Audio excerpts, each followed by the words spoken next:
Assembly ನಾನು ಇದ್ದೆ. D K Shivakumar ಅವರು ಸದಾ ವತ್ಸಲೆ ವಿಷಯವನ್ನು ಗೀತೆಯನ್ನು ಹೇಳಿದಾಗ ಅದು ಏನಂದರೆ ಅದು ಒಂದು ಸಾಂದರ್ಭಿಕ ಸಂದರ್ಭದಲ್ಲಿ ಡಿ ಕೆ ಶಿವಕುಮಾರ್ ಅವರು RSS ಶಾಖೆಗೆ ಹೋಗಿರೋದು ನಿಜ, ಚಡ್ಡಿ ಹಾಕಿರೋದು ನಿಜ.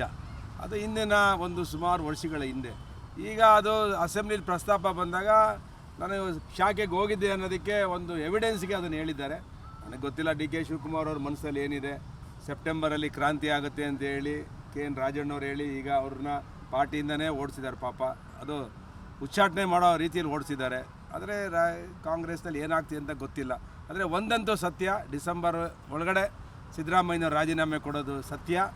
ಸಿದ್ದರಾಮಯ್ಯನವ್ರು ರಾಜೀನಾಮೆ ಕೊಟ್ಟ ಮೇಲೆ ಖರ್ಗೆ ಮುಖ್ಯಮಂತ್ರಿ ಆಗ್ತಾರೆ, ಡಿ ಕೆ ಶಿವಕುಮಾರ್ ಮುಖ್ಯಮಂತ್ರಿ ಆಗ್ತಾರೆ ಅನ್ನೋದು ಅದು ಕಾಂಗ್ರೆಸ್ಸಿಗೆ ಬಿಟ್ಟಂಥ ವಿಚಾರ. ಈಗ ಡಿ ಕೆ ಶಿವಕುಮಾರ್ ಅವರು ಅಮಿತ್ ಶಾ ಜೊತೆ ನೀವು ಹೇಳಿದ್ದು ನೋಡ್ರಿ, ಪ್ರಯಾಗ್ರಾಜ್ಗೆ ಹೋಗೋದ್ರು, ಪುಣ್ಯ ಸ್ನಾನ ಮಾಡಿದ್ರು.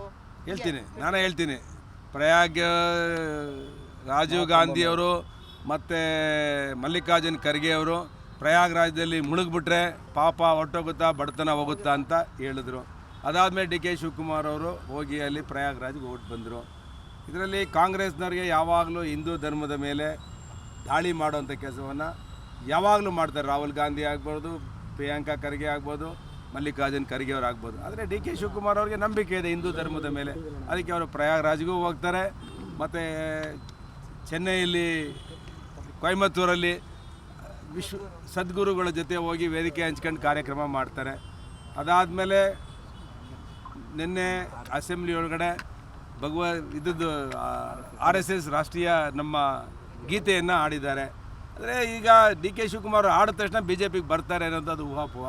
ಅವರು ಕಟ್ಟ ಕಾಂಗ್ರೆಸ್ಸಿನ ಅಭಿಮಾನಿ ಮತ್ತು ಕಟ್ಟ ಕಾಂಗ್ರೆಸ್ಸಿನ ವ್ಯಕ್ತಿ ಅವರು.